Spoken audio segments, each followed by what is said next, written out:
A good afternoon and welcome to Live Impact News right here on 13 News Now Plus, 1 o'clock p.m. sharp.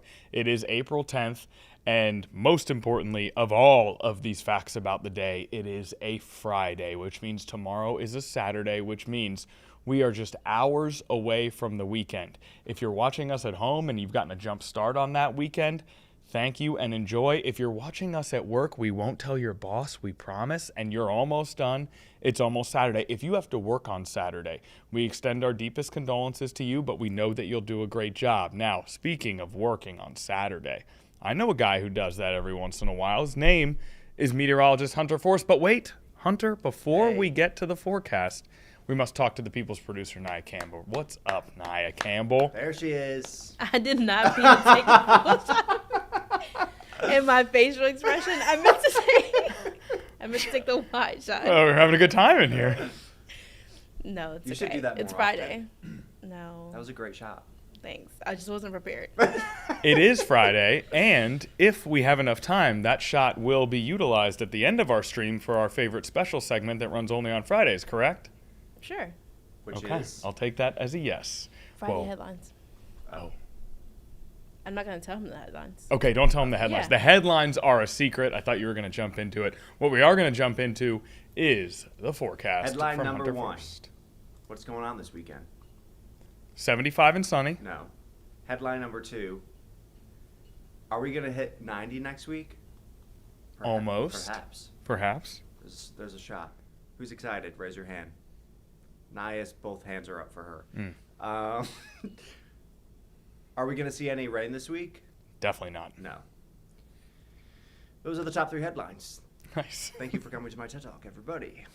Anyway, it's going to be a beautiful weekend. Who's ready for it? Who's excited? Sunshine, comfortable temperatures, upper 60s on Saturday. I think a few of us could be seeing a few low 70s, especially further inland. But overall, it's going to be a great start to the weekend. Any outdoor plans you got going on, it's going to be groovy. 72 on Sunday, mostly sunny. You remember last weekend on Sunday? Rainy. Easter, perhaps. Stormy. Stormy, rainy. Don't have to worry about that this weekend. Great weather through and through from start to finish. And want to know what's great? It continues into Monday. Awesome. And Tuesday and Wednesday and Thursday and Friday, Saturday, Sunday. This is fantastic. I An know. elongated stretch An elongated of great stretch. weather. If and you have of to course, work this whole week, I would say go ahead and take it off. okay, you're advocating for PTO. I'm advocating, yeah. It could be well worth it. Speaking of PTO, it looks like we have a few who have used PTO on the beach here. Or, you know what people have, Connor, which I'm going to suggest that we maybe we'll start and doing this around here. What's that? It's called Summer Fridays. Okay. Do you know what I'm talking about? Well, we're waiting for you to pitch the idea. Well, Summer Fridays is a thing that some companies do where during the week or their weekend gets extended. They take Fridays off. The company gives Fridays off to their employees. So they have Friday, Saturday, Sunday. And it's called Summer Fridays. This is happening where? Where is this happening? A few companies, I think my sister's company does it. Okay. I know a few companies around here, especially like a lot of tax and corporate companies like that, because Okay. tax season ends and they Yeah. work so hard, and then they're like, let's give them Friday off. Not exactly our lane, the tax and the corporate. No. I don't know we if we're work going to hard get that doing, blessing. You know, doing the news. And you love your Mondays and Tuesdays off. That's true. Maybe we could do Summer Wednesdays. Summer Wednesdays, that's what I love. Break up the week, come back on Thursday refreshed. Yeah. Plus, I love seeing you guys on Friday because we're all so excited, so pumped We are so about what's pumped. to come. That's so true. You know? I love a good work day, Friday work day, when the vibes are good. The vibes are The just weather's so good. high on the Friday work days. Yeah. I did just go for a walk outside. It feels amazing. There's a little bit of What? a chill. Did anyone see that? I saw the tail end of it. Did something fly across the What screen? was that? I just saw the very tail end of it. Describe it for us. It looked like a jet skier going across the camera. Could it have been a kite? Could it? Maybe it was a plane. Was that it again? No, that one was definitely a bird. Those were just birds. I Okay, was just really taken back. I could not figure out what that was. here's what we'll do. We'll keep an eye on this. If it flies back across, we'll dive into what this could be. In the meantime, That was wild. help us out with headline number 2. Headline number 2, which was I don't remember. Headline number 2 was 80s, 90s. it's going to continue into a very hot next week. That's right. Right now, though, I'm just so distracted now about what's going on. Now, there is a bird maybe it was a very bird, close to our but camera. it really I think did not look like one. It looked like someone photoshopped a moving jet ski across the screen. Okay. Anyway, upper 60s right now in most spots, upper 50s in Norfolk. 59 degrees here in Norfolk, 63 in Virginia Beach. It's wild to me. It's 63 in Virginia Beach, and there's a good amount of people at the beach. I thought there wouldn't be that many, but you know what? They're enjoying their day. Good for them. 69 in Suffolk, 68 in Elizabeth City. We're about 6 to 13 degrees warmer than this time yesterday. Here's a look at your day. Plan your day forecast. Do you guys like that title? Plan your day forecast. Be confident in your stuff, man. You don't need our approval. This all looks great. But want to know what's funny about this graphic? Before it was called outdoor forecast. Okay. And I put that together like a while ago. Mm-hmm. But then I was like, well, duh. It's an outdoor forecast. Duh. There is no I'm indoor forecasting forecast. for the outdoors. Right. You're not talking So I'm about like, the it feels AC. redundant. I'll tell you this. I think the Plan Your Day forecast is stupendous. Thank you. Thank you for taking us on a ride down the brainstorming process. Yeah, you're welcome. That's what people want to see. You're a creative. It's like you I'm know? not doing a forecast for the inside of your house. No. I don't know what you set your That costs thermostat extra. at. That's cost extra. You Correct. want the inside the house forecast. Yeah, you're going to have to hire Hunter for some consulting work. Exactly. As for the Plan Your Day forecast, it looks like around 4 p.m. we should be outside. You and I will be on the 4 p.m. broadcast, We will. but we'll be there in spirit. Yeah, we'll be there in spirit. Maybe we'll do the 4 p.m. outside. You never know. Naya, I just want to draw attention to the fact that thus far from Hunter, he has said maybe we'll start getting Fridays off, and maybe we'll do the 4 p.m. broadcast outside today. Hey, it's just the. you know, I love the ambition. compromise. Yeah. We've done forecasts outside before. Yeah, we sure have. We have done special holiday forecasts outside, like Harbor Fest and stuff like that. No, it wasn't last year. It was just because it was great weather out. Like Taylor and I, especially on Wednesdays when we would overlap. Yeah. And You had your 2 anchors outside No. doing a forecast. Well, Taylor and I would do the forecast outside. we're just talking about the weather. Okay, I thought we were talking about the whole newscast. No. Okay, that's where the confusion came from. Let's get back on track here. Anyway. We're veering off in all kinds of different directions. Anyway, it's a beautiful day. Yes. Anyway, it's a beautiful day. That was like a song, kind of. That's Just right. as I thought we were going to get back on track. But satellite and radar looking good. Area of high pressure sitting on over us. Clear skies. And if you like how the satellite and radar looks, that's great because it's going to look like this for the next week. Really not going to see much in the way of any rainfall. Through the rest of the afternoon, upper 60s to low 70s. A really nice Friday.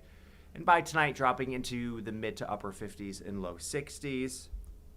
Heading into Saturday morning, another beautiful start to the day. Upper 50s to low 60s by Saturday afternoon, mid to upper 60s, maybe low 70s, areas further inland. A beautiful start to the weekend. And Saturday night, we are in the mid to low 50s, clear skies. And by Sunday, another great day. I need like a thesaurus. So I'm just saying great, beautiful, amazing, awesome. That's a lot of variety there. But I feel think like you're dishing them. I think there's you're dishing them more out. that I could- Stupendous, Stupendous, great. Connor's my walking thesaurus. I appreciate that. tremendous. It's going to be stupendous in the afternoon, transitioning to tremendous in the evening. Unlimited opportunity. Unlimited opportunity. Good vibes. Okay, that's the one. That's the one. That's We the found one. it. We found it. Very good. No thesaurus necessary. Look at the 7-day precip chance.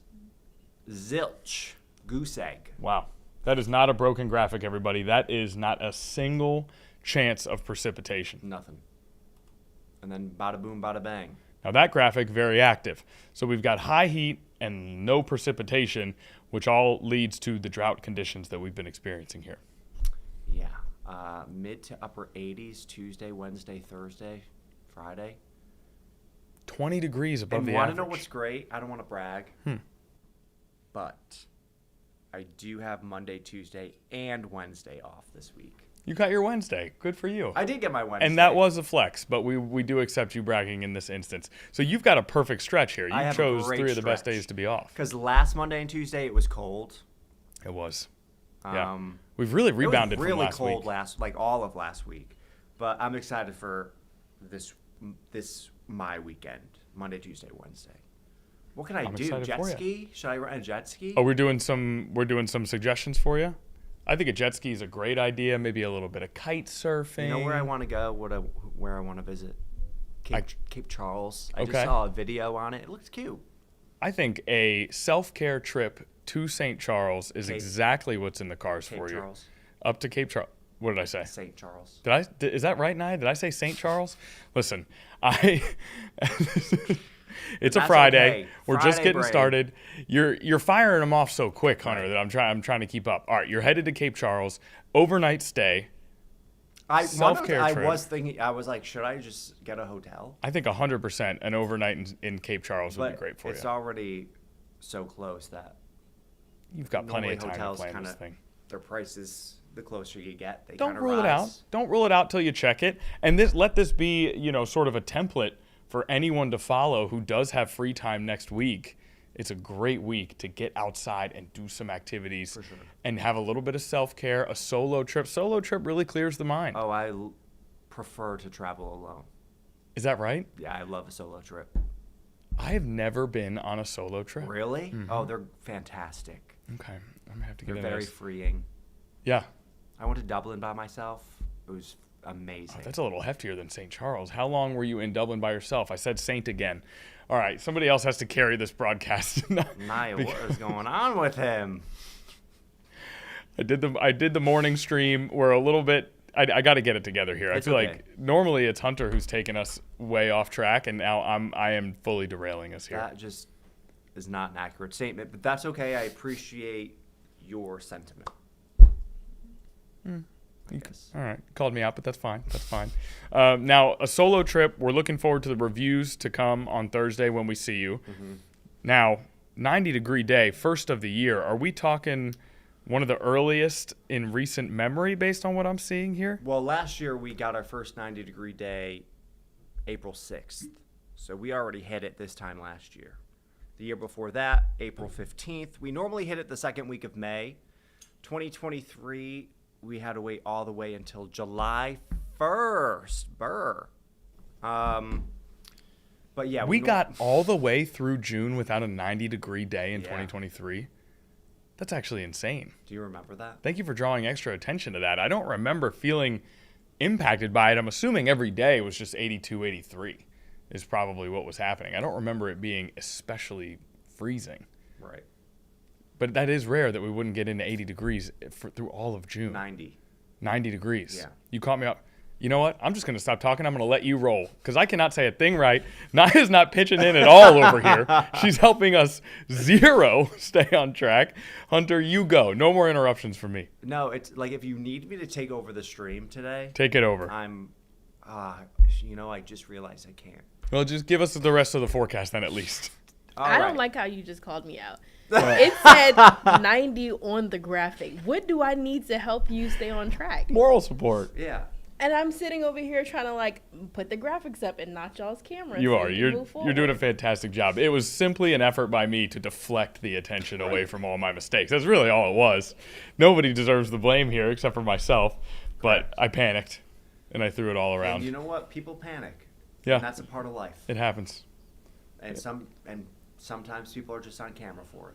Hey, that's the life we chose. That's the life. we Maybe not chose. for long, based on how this is going so far. But for You may know who now, we're talking to. we remain on camera. Now, Hunter, take us through this forecast. Get us through this forecast. So here. it's been chilly the last couple of nights, and tonight a bit different. It'll be more comfortable. Low 50s here in Norfolk, 52 tonight, 52 in Virginia Beach, 48 in Boykins, 50 in Windsor tonight. Nice clear skies, nice for some stargazing. 51 in Connor, where's that? 51. Cape Charles. Nice. Shout out to St. Charles. Sorry that I brought you into this. Where is St. Charles? We should look that up. I think it's a 54 person, not a place, isn't it? I feel like there could be a St. I'd say it's probably Charles. both. Yeah. 54 Matthews, 52 in Newport News tonight, 50 in Windsor, 53 in Hertford, 51 in Kill Devil Hills, 53 in Manio. And a great Saturday, upper 60s to right around 70, plenty of sunshine. Beautiful, beautiful. Okay. Sunday, low 70s. This looks great. 81 on Monday, 85 on Tuesday, 88 on Wednesday, 87 on Thursday. Tax day this Wednesday. Don't forget. And it's going to be hot. You don't want to be It's gonna be inside hot. in the heat Yeah. doing your taxes when it's 88 degrees outside. Actually, some So get people those may. things done quickly. Yeah. All right. St. Charles is indeed a person and a city, but it is not the place that you are going to visit this week. St. Charles. I'm trying to think is it in the United States? It looks like there's multiple. I think there is a St. Charles, Virginia, Oh. actually. I think there's a St. Charles, Missouri, according to what I'm seeing here. Okay. Yep, there's a St. Charles, Missouri. There's a St. Charles, Virginia. There is St. Charles Borromeo, an Italian Catholic prelate who served as Archbishop of Milan for a few years. Wonderful. So there's lots of things that are St. Charles, multiple churches, a town center in Maryland. There are lots of St. Charles, but none of the things that I tried to call St. Correct. Charles throughout the stream today. Correct. So, yeah. And that's all right. But thank you for this redemption. And apologies to both of you for trying to blame you for my just inability to speak accurately today. It's all right. Everyone makes mistakes. Everybody has those days. Thank you. Everybody knows what I'm talking about. Hunter has watched the 20th anniversary special of the Hannah Montana show every day since it came out 2 weeks ago. And hence the quotes. Okay, what else we got for us? We've got the 7-day.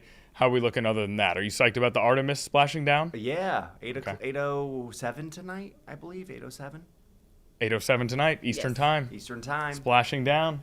Those Great four weather astronauts for will. them in San Diego. We've heard that. Actually, Craig was telling us that this morning. It is Yeah. going to be a great forecast for those astronauts to return to Earth and splash down, which is great because they got enough to deal with Correct, in right. terms of re-entering our atmosphere and everything. Yeah. So, So best of luck to them. We love them. best of luck to them. Best of luck to you. We love you. We'll see you Oh, at 4 o'clock you. p.m. today. 4 o'clock. Okay. Here on Live Impact News, we're going to take a well-needed break. And then when we come back, we've still got a lot of news headlines to go through today. We'll be right back on Live Impact News.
All right, welcome back to Live Impact News here on 13 News Now Plus, where we are actually going to go over some of the major headlines that we've seen today, some of the major officials who have been speaking today on a variety of topics. A lot was happening this morning. We documented all of it for you. We actually want to start with the National Action Network, civil rights organization holding their annual conference in New York City. Now, this conference has been going on for essentially the duration of this week. We have been in and out a little bit of that event here on Live Impact News, but right now what we want to do is actually play you former Vice President and former presidential candidate Kamala Harris's interview on that stage from earlier today. She obviously lost that presidential election to Donald Trump, but has been surveying his administration thus far and their policies and their actions, and she was able to take the stage today and give public comment. And we are privileged to be able to listen in to Kamala Harris, and a person who was obviously a significant part of our lives for so many years, and now we haven't heard from as much since the election ended. So the opportunity to hear from Kamala Harris as she sits with Reverend Al Sharpton on stage at this conference in New York City. Let's take a listen. An inspiration, especially in the most difficult times. I thank you for that. I thank you. I thank you for being here. Thank you. First gentleman is with us too. Doug, stand up, Doug.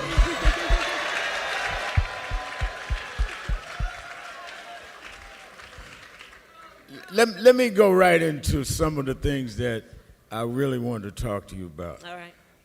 Today, even with the tenuous ceasefire, the war is no longer contained. It's become a regional war in terms of Iran. And we get mixed signals from the president, which is not strange to me, that one day we're going to stop, one day we're going to start, one day it's not a war, one day it is. And on Easter Sunday, using all kind of profanity and attacking a religion or mocking it. I mean, from the first strikes, you have been about your opposition to this war and to this engagement. And as you see it now, explain to me why there's such a danger on a global level, which I believe was the basis that you had opposed this engagement from the beginning and had said that. And it seems like, not that you wanted to be right, that you have been right, because we're losing lives on all sides and we don't even know why. That's right. Well, you are correct, Rev. From the beginning, I have been unequivocally opposed to this war of choice that Trump has entered.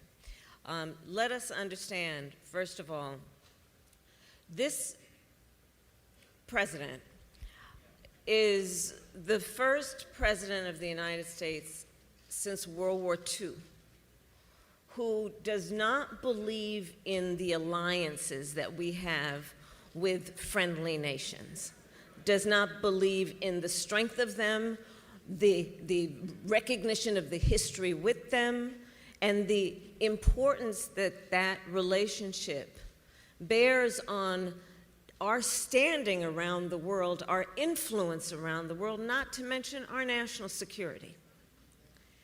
This is the first president of the United States post-World War II who has not considered the United States of America to have a responsibility to be a standard bearer around international rules and norms such as sovereignty and territorial integrity. Look what he did as it relates, and what he has been doing as it relates to Ukraine. And why is this important? Because America's strength in the context of the globe and the world relies on a number of things. Yes, it relies on the fact that we have the most lethal fighting force in the world, our military, and it relies on what we call our soft power, which is the importance that we have placed in being a participant with other democracies around holding up international rules and norms such as human rights, such as the importance of respecting relationships. Foreign policy is a lot like your friendships in your personal life. The strength of the friendship is going to be based on some mutual recognition of the history of the friendship, what you've been through together. It's going to rely on trust, which is a reciprocal relationship. You give and you receive trust. It's a back and forth. Friendships rely on consistency. Do I follow through on what I say? What I've said? Well, none of this can be counted on when it comes to Donald Trump. None of it. It is, yes, evidence of his lack of character, but it is harmful to the people of America, not to mention people in allied nations around the world. So he enters into this war, a war of choice. Remember, the man said he got rid of their nuclear arsenal. Obliterated it, he said. You know how he likes to use those kind of words? Obliterated it. Which is not an ambiguous term. That means you took it out. Well, evidently he didn't do that. He is causing U.S. service members, 13 to have lost their lives, hundreds, it is estimated, of others to be injured, some very seriously, putting U.S. service members at risk. Abandoning alliances. He's been pointing fingers at NATO, right? So understand what that is. Those are friends of ours that we have had, and that bond formed mostly out of what happened in the 1930s, again, post-World War II. Under our administration, we expanded NATO. We brought 2 more countries in. He's now pointing fingers at these friends of ours who don't want to go along with his war of choice. And I mention all of this to say 2 things in particular, which keeps me up at night, frankly, as your former Vice President of the United States. And it is this. America has increasingly, under Donald Trump, become more unreliable as a partner to our friends, and America has increasingly, second point, lost influence.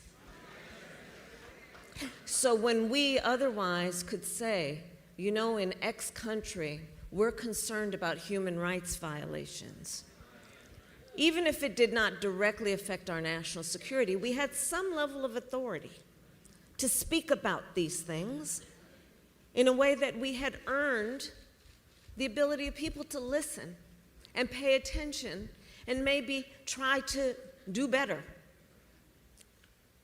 We have become more unreliable under this man, and we are losing influence. And my concern is not only just the fact of it, but it's going to take a while and some serious work, way beyond the end of this man's term, to regain whatever we had. I will tell you, Rev, though, what gives me some sense of optimism includes this. As Vice President of the United States, I met with over 150 world leaders, presidents, prime ministers, chancellors, and kings. Many of them multiple times, and formed relationships. I have traveled the globe many times over, and I will All right, the former Vice President, Kamala Harris, speaking on stage at the NAN conference in New York City. Those comments went on for some time. We unfortunately have to dip out of them right now because we're going to take a brief commercial break. When we come back, we have a very special guest joining us from the Coast Guard. First, a word from our sponsors.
All right, we're back here on Live Impact News. We actually are joined by a special guest here at 1:32 p.m. on this Friday.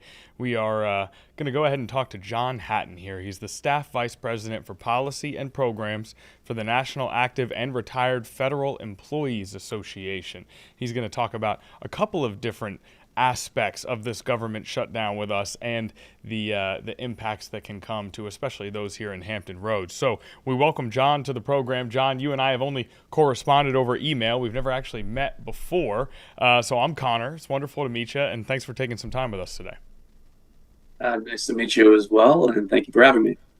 Absolutely. And, government shutdowns have become something of a commonplace headline to read from Washington, D.C., from Congress. They have been setting new records in terms of length. There have been solutions that leave some parts of the government shut down and others are able to reopen. It has been definitely one of the stories of the past few years, and it's been used as a tool by members of Congress as well to attempt to negotiate, to attempt to get certain things that they want from the other party. It's become a bipartisan issue, all of the above. I'm wondering, we're going to specifically talk about Department of Homeland Security employees, especially in this particular interview.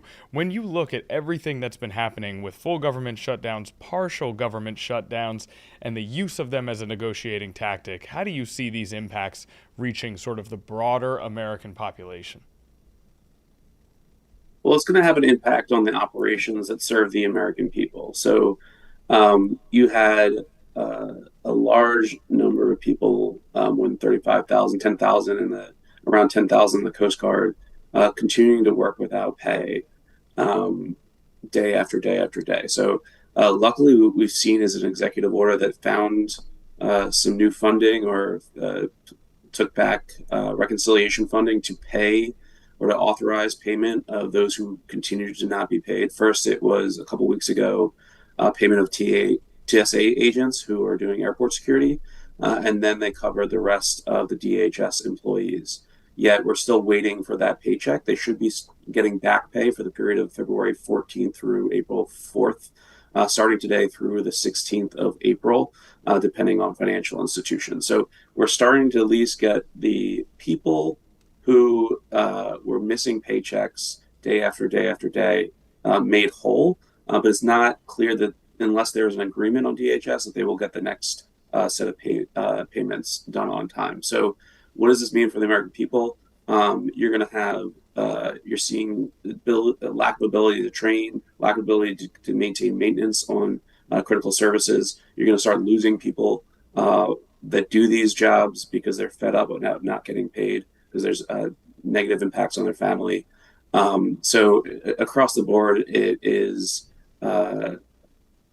really unfortunate, negative, and we'd really like to see people come together, find a deal, get DHS back up and running like normal.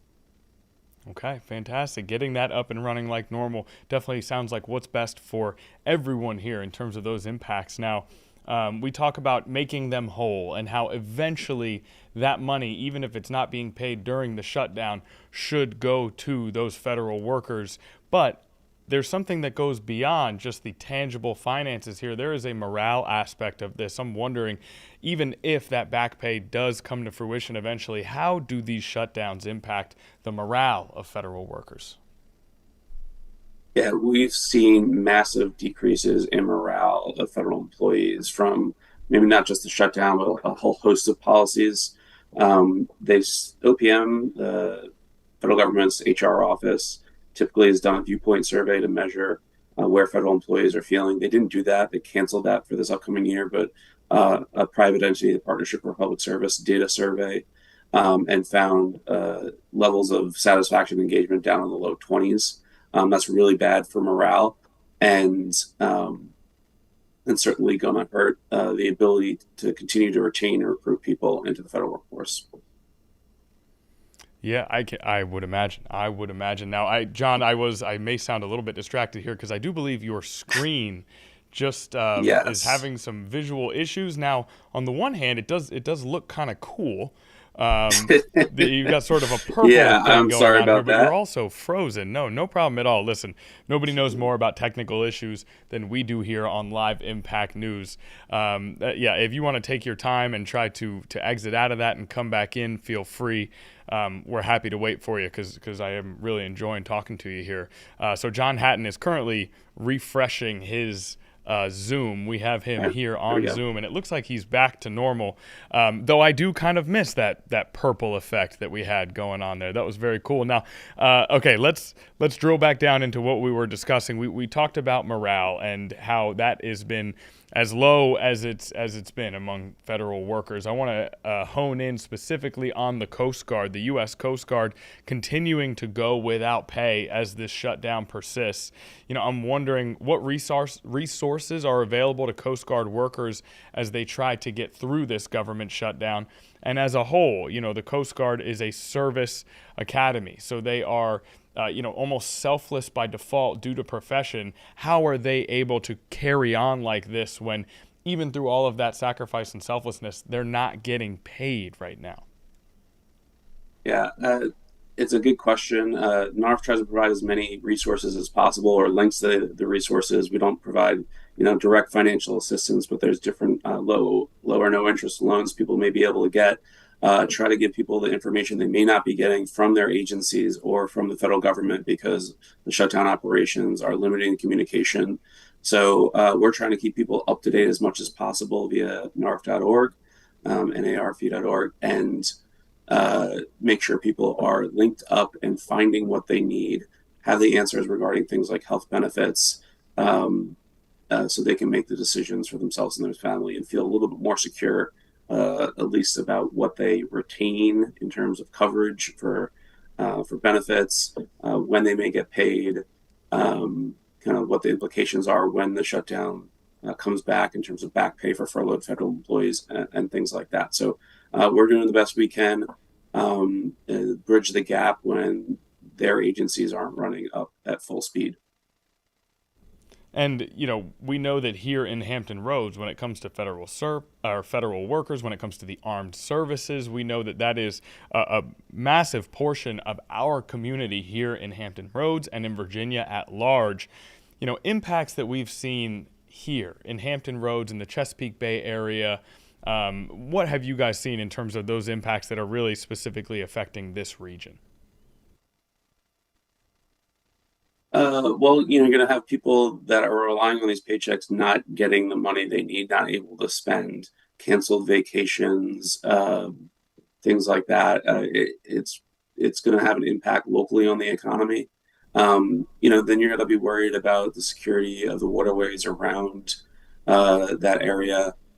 This is, this particular shutdown is acute to DHS, but we had a 44-day shutdown back in the fall that hit all federal employees, including defense employees, of which there are many in the Hampton Bays area. And so, and this being the second long shutdown in a row, it raises the degree of uncertainty that people have economically, might force them to save even more.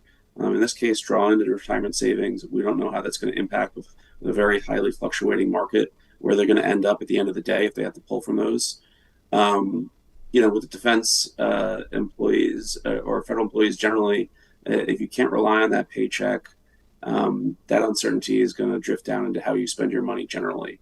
So it can only have a negative economic impact on the local community. We don't have all the studies done on this ongoing shutdown or the last one, but past studies have shown billions of dollars of economic loss necessarily, not just to the individuals, but to economic activity that's permanent and not just temporary in these regions that are impacted. It's such as the nature of a region where you're so deeply interconnected with the federal workforce and the armed services, is that we see this government shutdown, and it's obviously those individuals who are not getting paychecks, and no one is suffering more than them and their families. But as you said, it has an impact on the entire community as a whole, on the entire region. I'm wondering, is there anything else that I haven't asked about that you think is especially important to talk about in regards to this subject? Well, I think we just love to see Congress actually get back in to town and start negotiating this. And I think the president provided a Band-Aid in terms of authorizing pay of individuals to cover over, the worst impacts, so people didn't start leaving the job at TSA and to cover the rest of these DHS employees. But that was kind of extraordinary legal authority citing national emergencies. That's not how it should be done generally. We're happy to have seen it done. Congress is the one that needs to come back and deal with this. And it looks like the Senate had a bipartisan deal and the House rejected it. Now it looks like they're going to probably bring it back up. Then they should come back in town and pass it. I know they're trying to negotiate additional funding on a partisan basis for ICE and CBP. But they should be able to come back and cover Coast Guard, cover TSA, cover FEMA, and the things by which there is not any controversy at this point in time, or never was. So, I think we're past the point in which we hold out paying those agencies for the other negotiations, and would like to see them come back and pass it. Yeah, absolutely. Well, John, we appreciate you taking a little bit of time to spend with us here on Live Impact News, adding some more insight. We report on these headlines. You mentioned the Senate passing a partial spending agreement, a unanimous passage, and then it not going through the House. We report on headlines like that all the time. I think it's especially beneficial for us to get to talk to you and get more insight into the actual impacts on the people in these communities that these issues have. So we appreciate you adding that information for us and taking a little bit of time on a Friday to hang with us. Have a great weekend. No problem. Thank you so much. I appreciate it. Thanks for having me. Thank you, John. That's John Hatton again, Staff Vice President for Policy and Programs. Here's the organization: National Active and Retired Federal Employees Association. So especially able to speak on how this works its way down to those federal employees. And as you heard from that interview, he and his organization working to provide options for those federal employees who are not getting paychecks in the event of a shutdown, a partial shutdown, a record-breaking shutdown. We've seen all of them over the past few months here in the United States. So Congress, we do know, is making their way back to Washington, D.C. We know this because we heard from congressmen and women on the steps of the Capitol yesterday. We heard from Hakeem Jeffries last night after we finished our stream. Later on last night, the House Minority Leader, Hakeem Jeffries, did take to the podium to speak. I think that's something we'll likely get to at some point here in our second hour, or even just coming up. Before we do any of that, we're going to take another commercial break here on Live Impact, and we will be right back.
All right, welcome back to Live Impact News here. We are, of course, on 13 News Now Plus. It is, of course, a Friday, and we are cruising through these 2 hours of all of the most impactful news that we can bring to you. Now, the story that we have been covering, there's really two stories that we've been covering more in depth than any other here over the past 2 weeks or so. One of them is the Artemis II mission, a historic mission taking humans further than they have ever been. If you watch Live Impact every day, you've probably heard me say that phrase far too often, but the point is they are now headed back, and they are anticipated to splash down off the coast of California just after 8 p.m. Eastern Time tonight. They'll be re-entering our atmosphere, going 25,000 miles an hour, insane temperatures on the exterior of that shuttle, but they are headed back towards Earth right now. They told us yesterday, we got to hear from those astronauts that the pictures they've sent are great, but they are bringing so much more with them. I believe they said all the good stuff, all the good stories are coming with them, so we greatly anticipate the landing of the Artemis II. Now, the other major story that we've been covering really for 7 weeks now, is the war in Iran. Now, the war in Iran has entered into what can, a ceasefire, and that ceasefire has had a lot of adjectives attached to it over the last few days. Fragile, tentative, because that ceasefire fell to strikes yesterday from Israel to Beirut over what is reported to be differing perspectives over what the ceasefire meant. So, that ceasefire was put in place for 2 weeks. Along with that ceasefire was the opening of the Strait of Hormuz. Then, the morning after the announcement of that ceasefire, Israel attacked Lebanon. They have been attacking Lebanon to try and combat Hezbollah, a radical group, over the course of this war. But much of the destruction and damage during the battle between Israel and Hezbollah has occurred in Lebanon, including Beirut, which is a massive city in that country. And it received the most intensive strikes that we've seen on a direct area since the beginning of the war, since the first week of the war. It was a fatal attack that claimed many lives, and after that attack happened, the ceasefire quickly turned from something that was a recently announced step towards positivity into something that, again, shaky, fragile, tentative. And Israel and the United States said that Lebanon was not a part of the ceasefire, whereas Iran said, yes, Lebanon is a part of the ceasefire. So again, there's those differing perspectives. Now, the Strait of Hormuz closed once again, according to our most recent reports. Part of that was partially, it seemed, in response to those attacks in Lebanon. However, negotiations are set for next week. Both negotiations between Israel and Lebanon, those are set for Washington, according to a person familiar with the matter. Prime Minister Benjamin Netanyahu said he approved direct talks, while the Lebanese government has not immediately responded. But Netanyahu said there's no ceasefire in Lebanon and he will continue striking Hezbollah.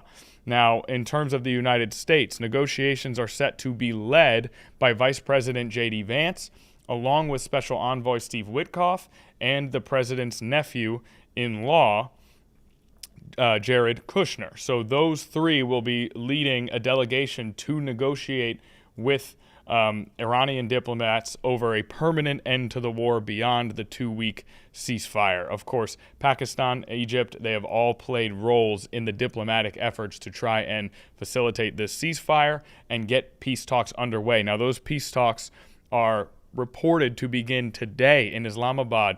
That is supposed to start today. We haven't gotten any further reporting on any sort of specifics that have come from that, but that is purported to begin today, again, led by J.D. Vance and Steve Witkoff and Jared Kushner. So we eagerly anticipate any updates that could come from that.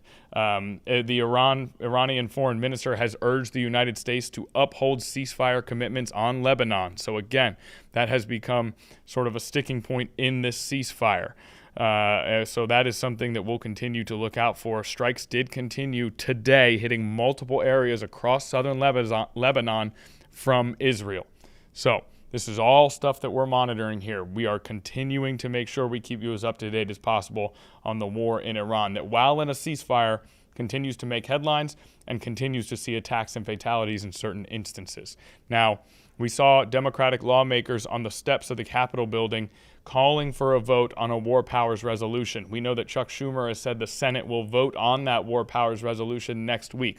What of the House? Well, we were able to hear from House Minority Leader Hakeem Jeffries last night. We don't know specifically what he has to say about the war powers resolution, which is why we're going to watch it together right now. Let's go and listen to Hakeem Jeffries.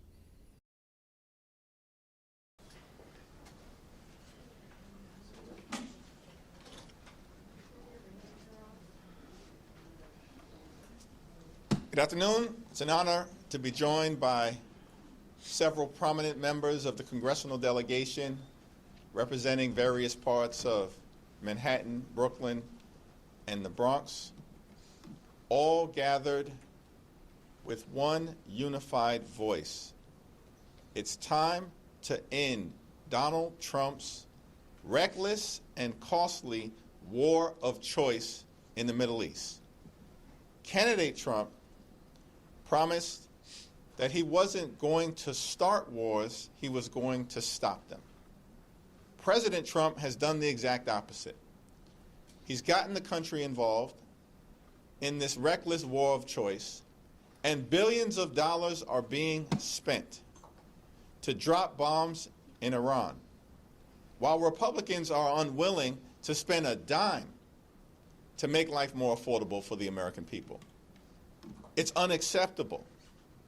The cost of living in this country is way too high. America is far too expensive. Housing costs, healthcare costs, grocery costs are out of control. And now, as a result of Donald Trump's costly and reckless war of choice, gas prices are skyrocketing here in New York City and all across America. It's unacceptable.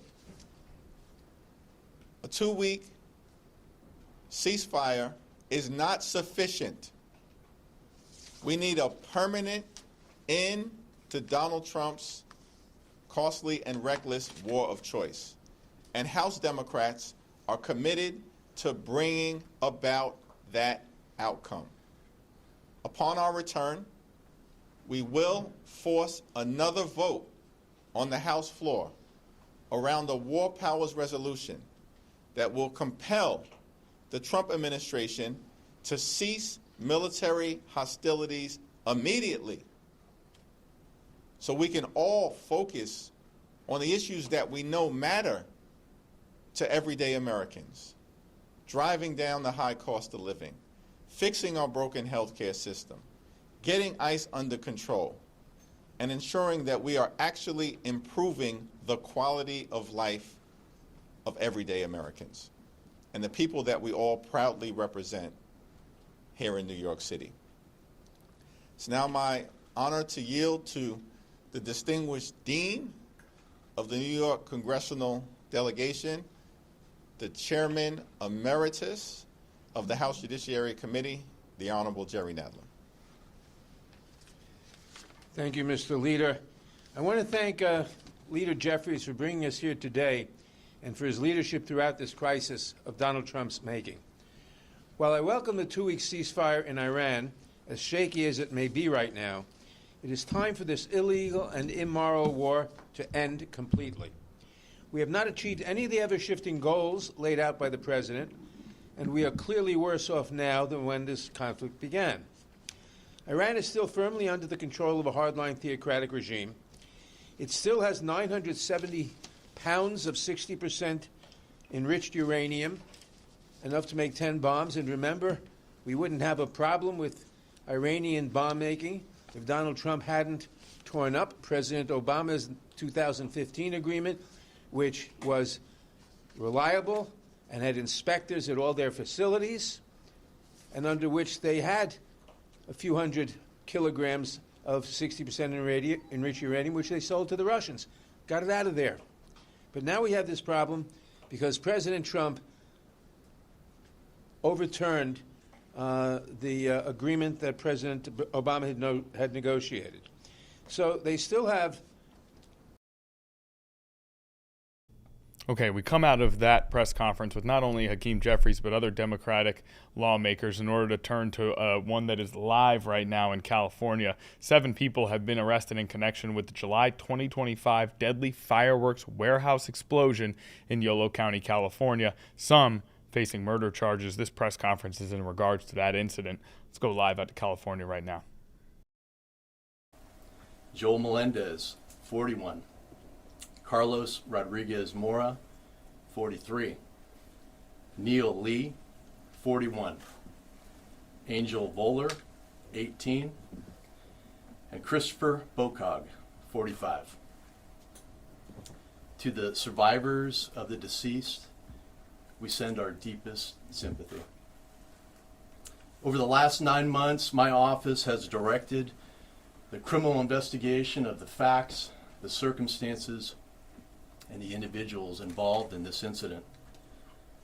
This investigation has, thus far, involved dozens, maybe hundreds, of law enforcement agencies around the state and the country. And we are grateful for their help. It has taken us across California, it's taken us across the nation, and it's even taken us across our national borders. It has been a massive investigation, and certainly during my 20-year tenure as the DA, it has been the largest we've ever undertaken. We've attempted to leave no stone unturned. On April 3rd, Friday of last week, all of this effort culminated in the decision of an independent criminal grand jury to indict 8 individuals on a multitude of charges, including 5 defendants for second-degree murder related to the 7 individuals who died on July 1st. And, as you will hear in a moment, the grand jury also alleged a decade-long conspiracy by certain named defendants to construct a massive and illegal fireworks and explosives operation here in Yolo County. Yesterday, in the early morning hours, law enforcement teams from around the state and country arrested the individuals who had been indicted. Those people include Gary Chan, Jack Lee, Ronald Botello, Douglas Tollefson, Sam Machado, Tammy Machado, Kenneth Chi, and Craig Cutright. I'd like to give some special thanks to the following agencies who assisted in the apprehension of all those indicted. The United States Marshals Pacific Southwest Regional Fugitive Task Force, the Sacramento Division, the Orange County, Florida Sheriff's Office, and the U.S. Marshals Central Florida Fugitive Task Force, the Bureau of Alcohol, Tobacco, Firearms, and Explosives, the California Department of Corrections Special Services Unit, the San Jose Police Department Covert Response Unit, the Yuba Sutter Regional SWAT Team, the Pinole Police Department, and the Sacramento County Sheriff's Department. Thank you to all of you. Now, before we review the details of the indictment, I do want to take a moment to introduce the district attorney team that has been working on this investigation from the get-go and will continue to be involved in the case until its ultimate conclusion. So standing to my right, I'll start with Chief Deputy District Attorney Melinda Aiello. She will be overseeing this case in its entirety until the conclusion. To her right, you have Deputy DA Rachel Hilsinger, Supervising Deputy DA Rachel Hilsinger, Supervising Deputy DA's DA Deanna Hayes, Deputy DA Clara Nabity. And to my left, we have Chief DA Investigator Dave Marshall, followed by Lieutenant Investigator Shad Bagley, DA Investigator Nate Hudson, and DA Investigator Brent Dawson. Also not standing here, but I want to call them out, our victim advocates. Throughout this investigation, we have heard the victims. We have heard how frustrated they have been. We have had deep empathy for their loss. We know that this process is long and terrible for them in many ways. But every single person up here thought about them every step of the way in trying to seek the truth in this case. And in that regard, we were assisted by our victim advocate, Estella Morales, and also Special Prosecutor Jonathan Raven. So with that, I will turn it over to Deputy DA Clara Nabity to go through the details of the indictment. And at the end of that presentation, we will take some questions.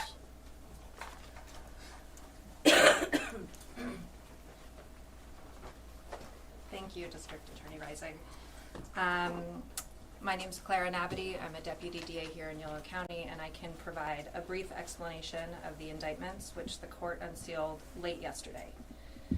As District Attorney Rising said, last Friday, a Yolo County criminal grand jury returned 2 indictments. The first is a 30-count indictment. There's also a separate 5-count indictment, and these are both for crimes related to the deadly explosions in Esparta, California last July 1st. The most serious charges are 7 counts of second-degree murder for each of the victims who perished in the explosion: Christopher Bocog, Neil Lee, Joel Melendez Jr., Jesus Ramos, Johnny Ramos, Carlos Rodriguez Mora, and Angel Waller. The criminal grand jury indicted 5 people for those murders: Kenneth Chi, Jack Lee, Gary Chan, Douglas Tollefson, and Samuel Machado. To briefly explain, the initial blast occurred on the eastern portion of the Machado property, and that's where the devastating pyrotechnics operations were consolidated. The evidence shows that that initial blast caused the death of these 7 victims. The criminal grand jury returned the indictment charging with murder the 5 individuals they believe were responsible for that initial deadly explosion. The indictment also charges multiple counts of felony conspiracy against 7 individuals. There is substantial overlap in the overt acts for the conspiracies charged. So I'm going to summarize together counts 8, 10, and 13. Those counts allege a decade-long conspiracy which turned the property of a former sheriff's lieutenant, Sam Machado, into the Northern California hub for an illegal enterprise that imports and sells illegal explosives on the black market. This is not a case just about fireworks. They are devices that have so much more explosive fireworks than the law allows that they can't be considered fireworks. They are explosives, but they were designed and packaged for consumer sales under private labels. The indictment identifies certain of these private labels. Beandejo branded devices affiliated with Kenny Chi. For the Streets branded explosives affiliated with Douglas Tollefson. Ron Botello's brands were Big Bully and Bad Dad, and Craig Cutright used the private label Double OG. The indictment alleges Kenneth Chi led the enterprise with Jack Lee and Doug Tollefson with the aid of Gary Chan. The indictment alleges Craig Cutright and Ronald Botello were part of Devastating Pyrotechnics, but that they focused on a separate company called Black Star Fireworks starting in about 2023, which also operated from the Machado property. Counts 29 and 30 are specific to the Black Star operation. The alleged overt acts in counts 8, 10, and 13 describe Samuel Machado's participation, included using his role as a trusted lieutenant to help shield the conspiracy as it expanded. And the expansion was significant. The indictment alleges the footprint of Devastating Pyrotechnics expanded from 13 storage containers on the Machado property in 2015 to more than 50 in 2025, in addition to a 5,000 square foot warehouse. Over those 10 years, the indictment alleges the illegal enterprise was able to import more than 11 million pounds of explosives and related materials. Approximately 1 million pounds were stored on the Machado property on July 1st, 2025. The indictment also describes overt acts related to licenses. The individuals charged, certain of them, did hold certain licenses issued by ATF and CAL FIRE. Not one storage container on the Machado property was licensed by ATF. There is no CAL FIRE or other license that permits the storage of explosives near homes and public roadways.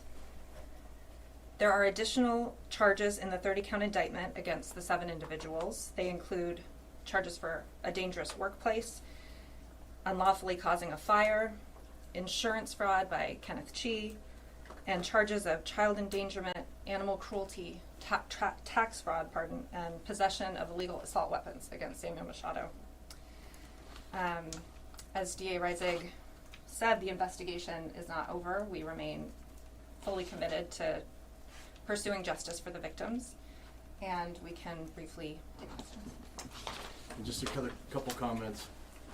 So this is still an ongoing investigation. There still are individuals that are being investigated. We're not going to discuss any details about that.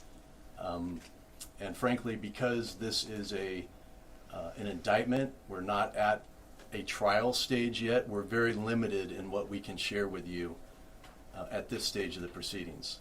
These people are presumed innocent until proven guilty. But the grand jury indictment is a significant step in the process, and we will do our best to answer questions given those caveats. So go ahead and shoot. In the back. How will the people be arraigned? Will they be brought back to Yolo County, or will they be arraigned in the jurisdictions where they're being held right now? Good question. So the arraignments will take place on Monday at 1:30 in Department 1 for the individuals who have been booked into the Yolo County Jail, and I believe there are at least 5? I believe so. 5 who were booked in the Yolo County Jail, and then there were 2 that were arrested out of the area, far out of the area, one in Florida and another one up north. And so they will eventually be brought back and then arraigned and joined into the case. Can you talk a little bit about the child endangerment and animal cruelty charges that led to those? Claire? The evidence shows there was a substantial volume, and the indictment alleges there was a substantial volume of explosives, including illegal explosives, stored adjacent to a family pool, and approximately 1 million pounds of explosive material stored near a residence led the criminal grand jury to return indictments for animal cruelty and child endangerment. So we're talking about. Okay, back here in the live Impact News studio, that press conference ongoing over that warehouse explosion that killed 7 people in July of 2025. Now, we're going to stay mobile here. We're going to go out to another press conference based on some arrests and seizures. This federal officials holding a news conference on the DEA seizing 40 kilograms of fentanyl in New York City. Let's head out to New York now, live, and take a listen in. Huge amount of fentanyl, in excess of 40 kilograms, which probably is actually even more than that. 2 handguns, $20,000. And it was just incredible over a 6-hour period to hit 3 mills of this significance, this size, 2 in the Bronx and 1 in Washington Heights. It says a lot. I mean, the groups out there working, it was a good day. It was a great day. And, you know, it was just awesome. And these types of cases, it just underscores and highlights what goes on in the communities, whether it's in the Bronx, whether it's in Washington Heights, whether it's in suburbia. These mills, if you've ever been into one, like which we are unfortunately all the time, they're not like a sterile environment. They're in apartment buildings, they're in homes, they're exposing the residents, children within these neighborhoods, within these buildings, to these deadly chemicals. And much of the fentanyl that we seized on Wednesday, a lot of it is mixed with all different types of adulterants, one of them being xylazine, which is very similar to fentanyl, has the same effects. What makes xylazine even scarier is where Narcan will revive a victim. Narcan has no effect on people exhibiting symptoms with xylazine, which is very similar to fentanyl. And it's sad, it's scary, and it happens all the time, and we see it. Our task force, we're comprised of the NYPD, the state police, and the DEA, and this is what we do. Whether we're in different neighborhoods, whether it's Washington Square Park, whether it's the Heights, whether it's the Bronx, we're there to set, like, our mission is clear. It's basically to save lives, seize drugs, and arrest the bad guys. And, you know, we enjoy doing it, and we had a great day. Now, I'll bring up Bridget. Thank you very much. Good afternoon, everyone. Our city is a safer place today because on Wednesday, as you have heard, 4 of our Special Narcotics Assistant District Attorneys and 3 different DEA New York Task Force Division teams seized a combined total of approximately 90 pounds of fentanyl with a street value of about $7.5 million. All the fentanyl, as you have heard, was recovered from what we call packaging mills, where fentanyl is mixed with xylazine and other substances, some also dangerous and some exacerbate the dangers of fentanyl. It's then packaged in small but potently lethal glassine bags, little tiny bags, and it's destined, much of it, to be distributed in New York City, in our New York City neighborhoods. 2 loaded guns and $30,000 were also recovered. The enforcement teams included DEA agents, NYPD detectives, New York State Police investigators, as well as NYP narcotics detection dog named Mulk. Mulk was really critical to one of these investigations, and I'll get to that in a minute. Our assistant district attorneys worked very closely with the Drug Enforcement Division task force team, and they were closely involved in all these cases. They assisted with planning, obtained search warrants and orders permitting the use of investigative tools. They assisted in identifying and dismantling 3 large-scale but unrelated fentanyl packaging operations, which were all operating in either the Bronx or Manhattan in a 3-mile radius. Our attorneys, Special Investigation Deputy Bureau Chief Mark Stepper, who's standing off at the door, Senior Investigative Counsel Courtney Wren. She wasn't there, and so Mark Stepper had to step in for her. She had worked very hard on the investigation, but she was on vacation. And Assistant District Attorneys Isaac Foreman and Evan Rafrano, they spent hours working on these cases, coordinating search warrants and authorization for other investigative tools. I'm happy to recognize the contributions of all and report that all 8 defendants in this case, arrested on Wednesday, have been arraigned. Bail was set on each, and I believe that they are all currently incarcerated in lieu of bail. Now I'm going to provide a brief overview of what happened 2 days ago. So at about 1 p.m. on Wednesday, agents and officers with Group T23 of the New York Task Force Division conducted a court-authorized search warrant of 1560 Selwyn Avenue, apartment 5J in the Bronx. The apartment contained all of the equipment necessary to package fentanyl, and you see some of the fentanyl here today. It had blenders, coffee grinders, stamps for identifying the fentanyl with all kinds of designs. The stamp names include War Zone and the word Taliban underneath a picture of an assault rifle. And during the investigation, the agents observed defendant Nunez Oliverias entering and leaving the location. He was not present at the time of the search, but was later arrested at his residence in Washington Heights at approximately 4:30 p.m. on Wednesday. The next investigation began wrapping up at 2 p.m. at 2411 Prospect Avenue, apartment 2C, a 6-story residential building located down the street from 2 schools and near the Bronx Zoo in the Belmont section of the Bronx. Members of Group T14 approached the door of 2C. Following up on information about what was going on inside, they were accompanied by an NYPD canine, Mulk, a narcotics detection dog, who assisted in the investigation. Outside the door, Mulk alerted to the presence of narcotics within, and the team entered the apartment.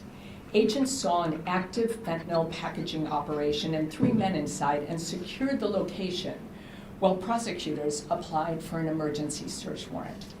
Afterwards, Canine Mulk showed signs of fentanyl exposure and was treated with Narcan, an overdose prevention measure that is obviously working for dogs as well.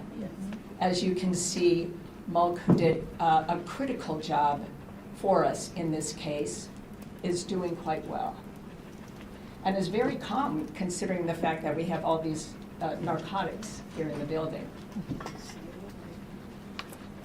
That investigation resulted in the seizure of approximately 7.5 kilograms of fentanyl and approximately $20,000 cash. The defendant's names and the specific charges are all in your press release.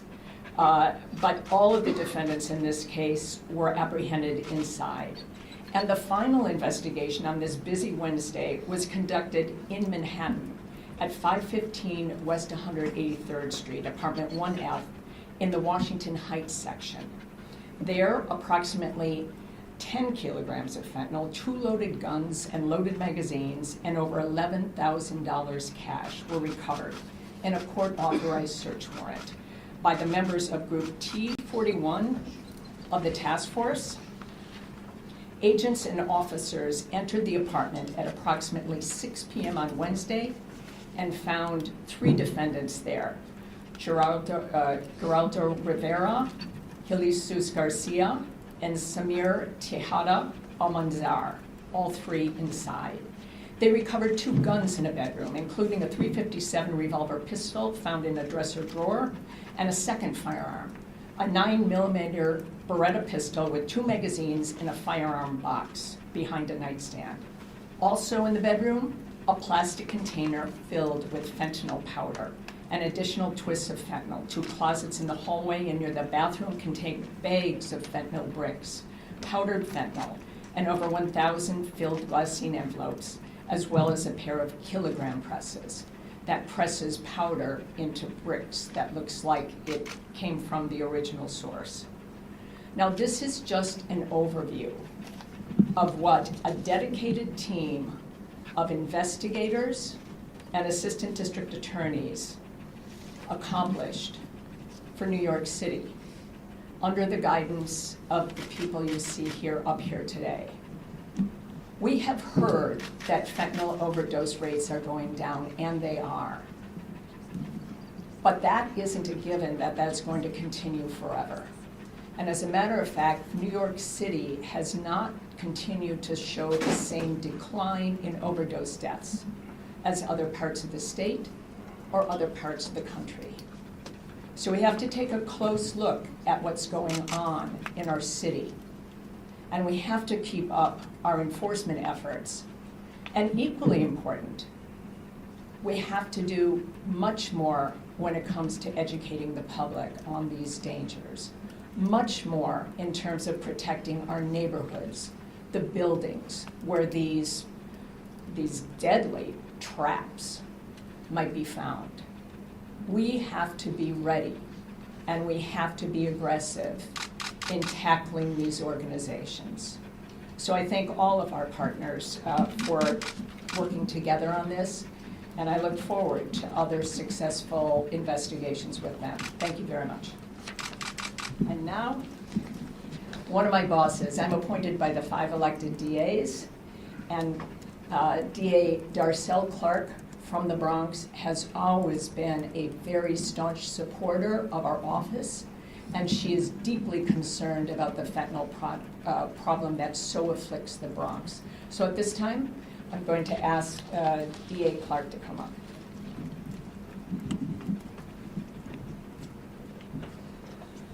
Good afternoon. Thank you all for coming. She says I'm her boss, but when it comes to this work, she's the boss. Get that straight. And ever so grateful for the hard work that happens from the men and women of the Special Narcotics Prosecutor's Office and the leadership of Bridget Greenwich, so thank you. Well, first of all, I want to commend the DEA agents, all of those who have participated in this, the state troopers, of course, the NYPD detectives who put themselves in danger every time they put these operations out of business. Not only do they face the danger of guns, like there were guns recovered here, 2 pistols recovered in one of the mills, but the poisonous effect of fentanyl. Fortunately, none of the officers were sickened, but their canine partner, Mulk, was overcome. Turn around, look at me. Mulk was overcome when he was doing his job and had to be revived. And thank God that this partner is okay as well.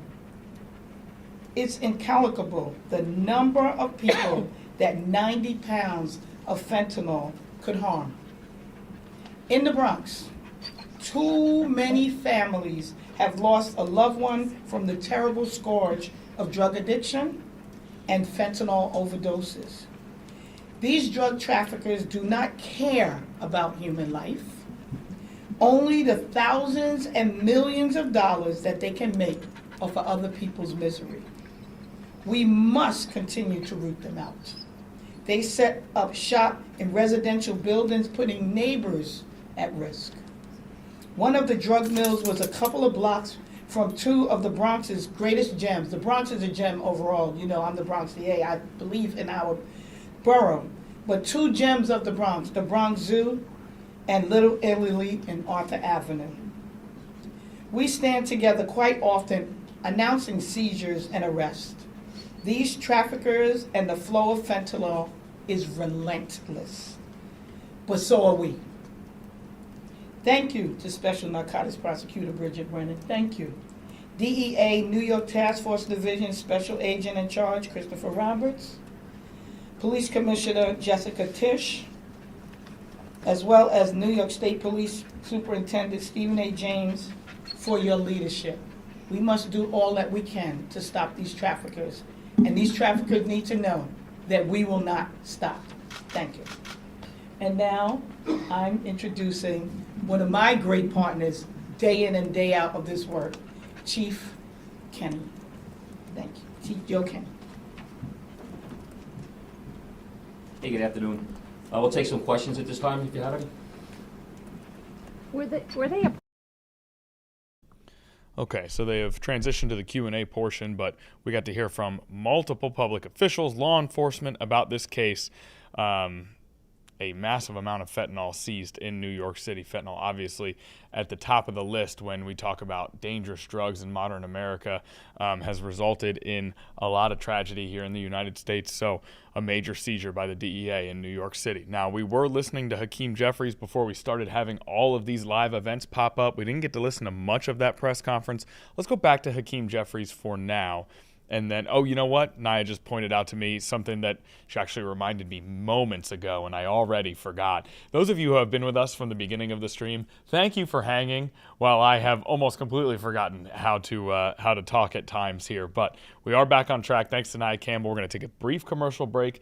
Then we'll go back out to Hakeem Jeffries. We also have a court case that is just pulling up on our live feeds that we're going to check in on as well, an accusation in a cold case murder from 2011. So we've got a lot going on. Stay with us. We'll be right back.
Okay, welcome back to Live Impact News. We still have the Hakeem Jeffries recording with other officials, but we had this live event pop up right before break. So we're going to listen in Iowa, actually, an Iowa courtroom where a woman has been accused in a cold case murder of a West Des Moines realtor in 2011. That woman, Kristen Ramsey, appearing in court today. Let's go live out to the courtroom.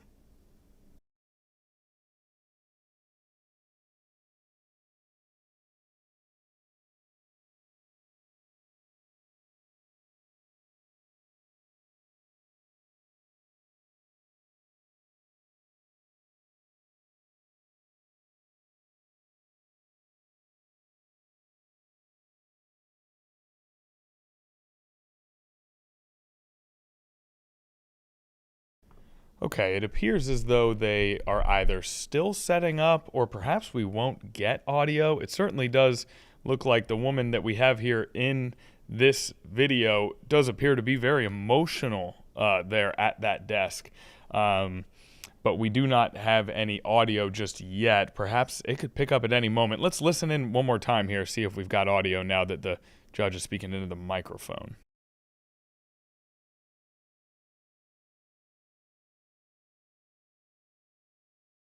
Still no audio. We certainly should have it at this point. That is interesting. We will keep an eye on that courtroom to see if we can get some audio. I'm going to give a little bit more background on this case. We'll check the audio one more time. If we don't have it, we'll go back to Hakeem Jeffries and other elected officials. Now, let's see here. Let me read through some of these details for you that we have been surveying since that popped up on our live screen. Now, this is a woman who's accused, again, a 2011 cold case murder of an Iowa real estate agent. So we have, 15 years ago that this crime took place. The woman was allegedly spotted by a witness outside the crime scene just after the fatal gunshots, according to new court documents. That woman who's accused here, who's alleged to have been spotted by a witness, Kristen Ramsey, 53 years old, arrested last month for first-degree murder in April of 2011, the death of Ashley Oakland, the real estate agent who was killed. Oakland was working at a model townhouse when she was shot twice at close range, once in the chest, once in the face, according to those court documents. Obviously, revisiting those sort of harrowing details now as we work our way through this case. A woman who was in the neighboring townhome said shortly after 2 p.m. she heard two loud noises a few seconds apart that sounded like, quote, thuds, according to prosecutors. Wednesday, in a filing regarding Ramsey's motion for bond, that is the reporting that we got, those two thuds from that witness. And it does appear as though we've got the audio back, as you could hear. Authorities believe those thuds to be gunshots, according to prosecutors. And now let's go live out to that courtroom in Iowa. Number one, upon entering or leaving the courtroom, please do so quietly so as not to interfere with these proceedings. If you have a seat, please remain seated unless you are entering or leaving the courtroom. Do not converse in audible tones while court is in session so that you can be heard by the court or the parties, because that would distract from these proceedings here today. No outbursts by any person will be tolerated, and if there are any outbursts, they will be dealt with immediately by the court, and any offending party will be removed from the courtroom. I think the easiest way to convey what I mean is that I expect you all to conduct yourself in the same manner that you would want people to conduct themselves if you were a party to this case. Now, I will not repeat this going forward, and I expect to know that you will each conduct yourself accordingly. With that, let's proceed to the hearing that is before the court today. Before we came in open court, the defendant filed a written arraignment, which the court has reviewed, and I will enter a not guilty plea as set forth in the written arraignment in the record. The defendant has waived her right to a speedy trial. So the first item of business will be to pick a trial date. And so, Mr. Schultz, I'll turn to you first. What do you propose as a trial date?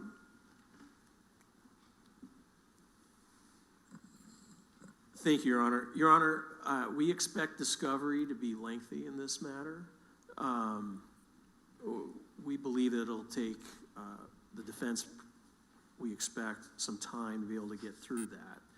And so I don't know if we can go off the record, Your Honor, and talk to defense and see if we can come up with a mutual date.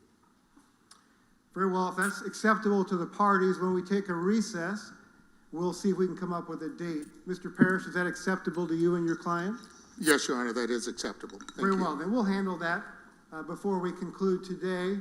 And after I hear the input of the parties, we'll set a trial date and the next court proceeding in this case. There are two other matters the court needs to hear and decide.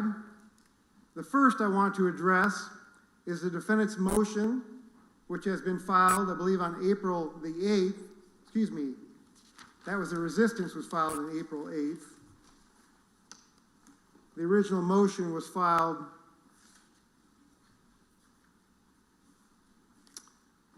on March the 19th. The motion is the defense motion to quash the search warrant and for a protective order. Mr. Parrish, I understand that you were the one who's going to be arguing that motion. Is that right, sir? That is correct, Your Honor. And Mr. Parrish, I appreciate the courtesy, but you can be seated, sir. Okay, thank you. And Mr. Parrish, I would turn it over to you for any record you want to make in support of your motion. Judge, with that motion, as the court is aware, we filed an exhibit from an expert witness. Mr. Schultz and I had some initial discussions about that. It's the phone, Your Honor, which we did not identify, but it is the phone that was taken in 2026. In that phone, according to our expert's opinion, I think Iowa Forensics is the company.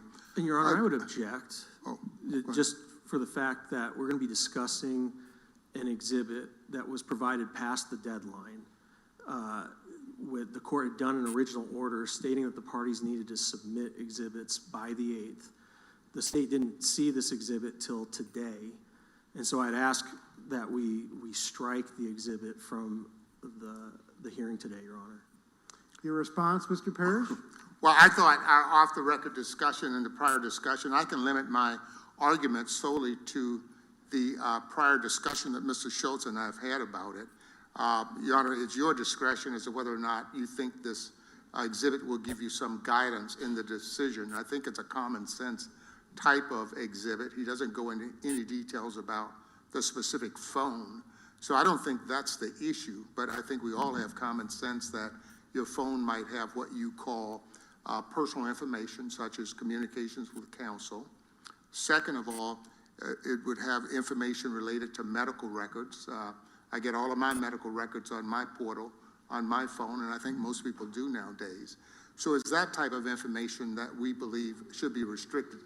Specifically addressing the issue of whether or not it should be late or not, I'm not sure the state has filed any exhibits. Mr.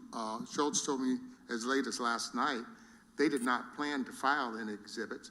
Mr. Parrish, I'm sorry to interrupt you, but let me just deal with this exhibit issue first, and we'll give you a chance to make your argument. So, Mr. Parrish, just so I understand, are you offering the exhibit or not? Yes, we believe the exhibit should be presented. I think the court in its discretion to see whether or not it is informative to the court as to what type of information might be private. But I'm sure with the number of cases I've handled in this area, I can make a professional statement. But we think the exhibit ought to be accepted by the court. The state has a copy of it. They can review it. They can determine whether or not they see something that's objectionable about it. We will leave it at that, Judge. Mr. Schultz, just so I understand, you're not asking to continue the hearing. You're just asking to exclude the exhibit. Is that correct? Yes, Your Honor. And so tell me what the reason is for the exclusion? Well, Your Honor, the court had entered an order that we exchange exhibits prior to the hearing. I believe they need to be exchanged and filed by Wednesday of this week at 4:30. That was not done in this case. This exhibit was filed this morning. It doesn't provide us an opportunity to really respond to it, other than to verbally, I guess, get into it. We don't have our own expert now to rebut anything that Mr. Parrish is stating. I'd ask the court to strike it, and if not, then give it limited weight. So I guess that's why I asked the question about the continuance. You're not asking for additional time to hire your own expert to counter the exhibit, is that correct? Correct, Your Honor. We're not asking for continuance. Very well. Well, the court hasn't seen the exhibit, so Mr. Parrish, I'm going to reserve ruling as to whether or not I consider the exhibit because I haven't had a chance to review it, but I will admit it into evidence. The question is going to become whether or not the court gives consideration to it. So with that understanding, Exhibit A is admitted. I appreciate that, Judge. Now, I would say not arguing the exhibit, what it goes to. We have to first of all determine what type of phone our client had in their possession that was seized. Mr. Schultz and I had a lengthy conversation in his office about what information may be private and what information might be subject to their access. I will say this, we have no issue with the access to the information that the state is seeking, because I think we discussed whether or not we would be actually asking for what's called a protective order with regard to privacy matters, or whether or not there would be information that the state feels might be important. So I would say, Judge, is really a common sense application to this. I've discussed how in the past judges have handled this matter, which they've said, this is certain information in federal court is handled by, they will do what they call a taint team. That taint team will look at that information. They will decide, well, is it attorney-client privilege? Is it medical records coming from a certain doctor? Is it her son's medical records that would be irrelevant to anything? Or the conversation, all the privileged areas such as spousal privilege, that is protected. We don't think the state in their initial warrant, and I believe Mr. Schultz has properly indicated, they have not actually issued the warrant yet, and I get that, because I believe he indicated he was going to hold up until you would give us some direction as to how that should be handled. I will tell you from my experience how we've handled it before, either with a tape team, which is just automatic in federal court. In state court, a few state court judges have said, okay, let an independent examiner have it as opposed to the DCI. My last experience was with the DCI, where the DCI had actually seized the phone, asked the judge for a warrant, and there was private information on that phone, and the judge assigned an independent forensic examiner to look at it to exclude. Under what's called the Cellbrite software download, in that instance, they download everything. They just put it on a software, everything goes into it. So that means that with regard to Ms. Ramsey's phone, all her private information would go to the government without any of the protected orders. So all we're saying is, I think we can work out an agreement with them where if they wanted to, we could say, okay, this is excluded. But we would want our expert there watching that download to make sure that private information is excluded. Clearly, they have a right to some of the information, and that might be on it, may be relevant to them. I think they're entitled to get it. But a private protected information under the protected area that is statutory in Iowa, they're not entitled to have it without a specific request to you. Does that conclude your argument, Mr. It does, Purge? Your Honor. Thank you. Very well. Mr. Schultz. Thank you, Your Honor. Your Honor, just for the record to be clear, search warrants are secret, and they're secret for a reason. But I will clarify, because I want to clarify the record. Search warrant was originally done, which allowed us to seize electronics, including the phone of the defendant. Another search warrant was issued, but not executed, because we are waiting to see what this court is going to do. And so I want to be clear on that point. It's not something we would normally argue about, because these are usually secret. But in this case, since it's being discussed today, I want to be clear on that. You know, the reason we have search warrants is to protect the rights of citizens under the Fourth Amendment of the Constitution and Article 1, Section 8 of the Iowa Constitution. It protects us from unlawful seizures.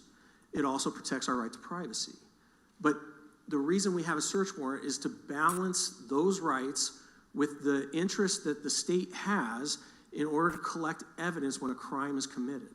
And so, to me, when I look at the rules of criminal procedure, there's no rule that allows the court to create boundaries on a search warrant or after the fact. The court actually, there's a process in place under the rules that allows the court to look at the evidence that's presented, weight the statements from law enforcement, from probable cause, and then make a determination on whether to sign the warrant or not. And that is the balance that's struck under the law to protect the rights of citizens, but also protect the interest of the state in looking for evidence and investigating evidence of a crime.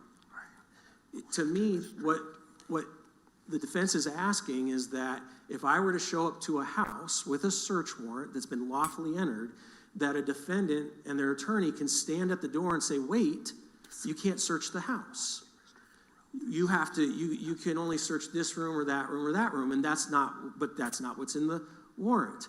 The way the law works and has been working for hundreds of years is it provides protection for the defense, for the defendant, if there's something illegally searched or obtained, to have a search, sorry, having a brain fart, Your Honor, to file a motion suppress and to suppress the evidence. And that is what, in this case, should happen. The defense shouldn't be able to stop the state from going in. If they go into the house and find evidence that's relevant, that's not in the search warrant, they're required to go back to the court and apply for another search warrant. And it'd be no different in the case of a cell phone. If we were to go through the cell phone and find something that wasn't in the parameters that the court signed in the search warrant, we would be required to come back to the court with another search warrant to search for the items that are relevant. If something is privileged, then the court will make that determination after the fact through a motion to suppress, saying that the state's not allowed to use that evidence. And that there is no case law, there is no rules in criminal procedure that allow for the court to put boundaries after the search warrant has been signed. And so... Okay, we're back in here out of that courthouse into the live Impact News studio as an accusation, a charge in that cold case they continue to discuss in Iowa. If we get a verdict in that at any point here, of course, we'll cover it here on Live Impact News. Another thing we want to cover before we go to our last commercial break is an announcement from Virginia Tech University. That is, after 12 years of service to the university community, the Commonwealth of Virginia, and a career dedicated to the advancement of science and the impact of public higher education, Virginia Tech President Tim Sands intends to step down in the coming months. That announcement was made Thursday in a letter that was addressed to Hokies everywhere. A quote from Sands: "There is no better role in higher education than to serve as the president of the Virginia Polytechnic Institute and State University." Sands said that stewarding Virginia Tech as president has been the most fulfilling experience of my career. Sands said it was the right time to begin the process of stepping aside and provide the next president the opportunity to take the baton at full stride and continue Virginia Tech's significant growth and momentum, telling the community that together we have transformed Virginia Tech for the better. Now, during his tenure, the university experienced a 30% increase in undergraduate enrollment, 200% increase in applications, 70% increase in extramural research expenditures, and 185% increase in the university's endowment. So 12 years, a long 12-year term for Tim Sands as president at Virginia Tech, and now he plans to step down in the coming months. It'll be interesting to see if we learn more information going forward behind this decision. We don't have any right now, so we will leave it at that. But Sands' leadership obviously leading to some great accomplishments for Virginia Tech, and we'll continue to wait and see who his replacement will be and any further information we can get on his thought process in his decision making. For now, that is the announcement to come today from Virginia Tech University. Now, let's do a brief commercial break. When we get back, we're going to go over Friday's headlines. We're going to step into the world of pop culture and discuss a few different things before we wrap the show for this Friday and this week. For now, a brief commercial.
All right, welcome back to Live Impact News, where now is the time in our program, in our week, where we pass the reins of the show. Well, she's always at the reins, let's be honest, but we pass the microphone over to the People's producer, Nia Campbell, to take us through some headlines. Nia, take it away. Okay, so our first headline is the movie You, Me, and Tuscany, the romantic comedy directed by Kat Coiro, stars Hailey Bailey and Ray J. John Page. The story takes place in the Italian countryside. Now, for me, while watching the trailer, I get that perfect balance of traditional, passionate Italian romance combined with rustic, country-style vibes. I'm not sure if y'all watched Ruth or Boaz, but that film took place in a small town, Tennessee, as well. And the countryside vibes is what I kind of got from this trailer. That video.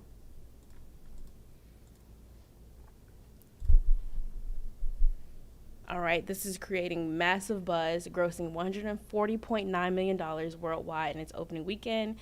Why is it a headline now? Well, early reviews and audience reactions strongly suggest Ryan Gosling's performance is major contender for Best Actor at the Oscars. It's also a box office success, and critics praise the film's faithfulness to the book's blend of science, humor, and emotional storytelling. And then we have our third headline, which, speaking of space, everyone is prepared for tonight at 8:07 p.m. We have the Artemis II splashdown, comprising of astronauts Reed Wiseman, the commander, Victor Glover, the pilot, Christina Cook, the mission specialist, and Jeremy Hansen, also a mission specialist. How do we feel?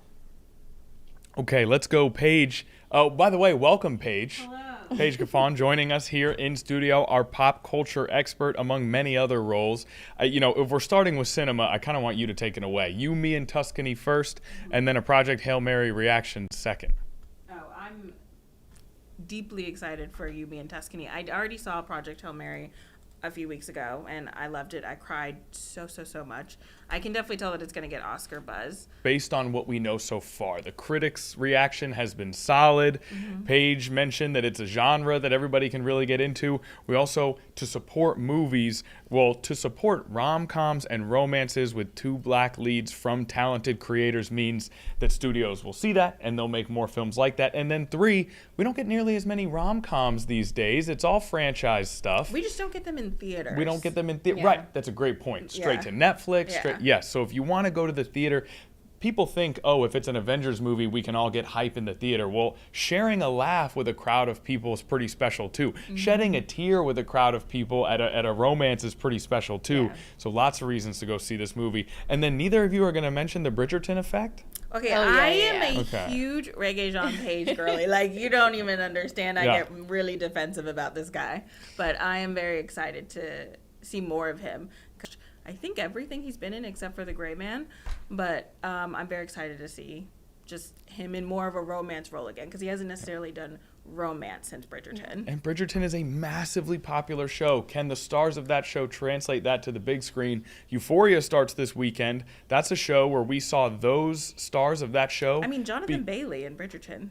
Jonathan Bailey's in Bridgerton. I'm a little low on Bridgerton knowledge. Sorry. Okay, so it's already a proven concept. Yeah. But can he do it, I guess, is the question.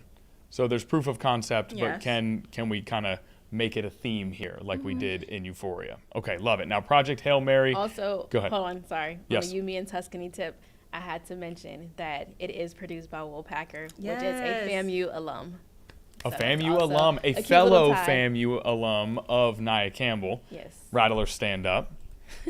So there's too many reasons to go see this movie in theaters, support creators, and support movie theaters being a place where we can all congregate and enjoy culture together. Now, Project Hail Mary, a massive hit. Ryan Gosling back on the scene as a bona fide movie star. You've seen it, right? Yes. Okay, you do. How did you love it? 5 out of 5. 5 out of 5, a perfect score? Yes. Oh my gosh. I've been hearing that a lot. I think it was a great film. All right, and that one already doing well, which means that we may see more movies like this. We've transitioned from it's got to be a Marvel movie for it to do well at the box office to now Marvel movies don't do as well, and the Project Hail Marys, the Oppenheimers, the Barbies. This is still an adaptation, though, from a book. This is still an adaptation from a book, but it's not a sequel. Correct. And it's not a superhero. Correct. So Project Hail Mary, incredibly successful. Ryan Gosling, I think, is one of the biggest stars in the world right now. Lastly, Artemis. Let's leave the floor open for Nia Campbell. Nia, we've been following this all week. You have been very passionate about what we've seen from the Artemis 2. A last word for the week on this historic mission and the splashdown that is to come tonight. Yes, I just absolutely love them. I've been enjoying the pictures. I've been enjoying the videos. I remember one day when we came from out of the live Impact News studio, I was still watching the press conference on my phone because I'm just that locked in. And Nia's been really locked in on the people, the astronauts on the shuttle, and I think that's been the coolest part of all this, is you've got the grand exploration of space, and then you've got those intimate human relationships that are the bedrock of what makes that all possible. What makes this all possible is Nia Campbell and Paige Caffone. Thank you all for watching. You make this possible. Have a great weekend, everybody. We'll see you on Monday.